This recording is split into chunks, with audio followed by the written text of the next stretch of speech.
Alright guys, I'm going to climb in this cage, I'm not kidding. And this is to replicate how it feels to be a bird. If I can carefully open this. Oh, here we go. Okay, so I'm 5'6". Whoops, gotta be careful. Yeah, I think this is a great idea, Ron. Ron's filming me, so you can... Now, of course, there's no lid on this right now, but if I was... Woo! Coming to you live right here.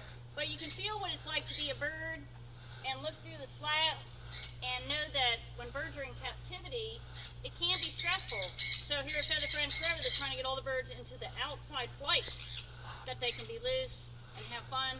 So here I am, stepping out of the cage. Woo! Coming to you live. It's Marts. Have a great afternoon.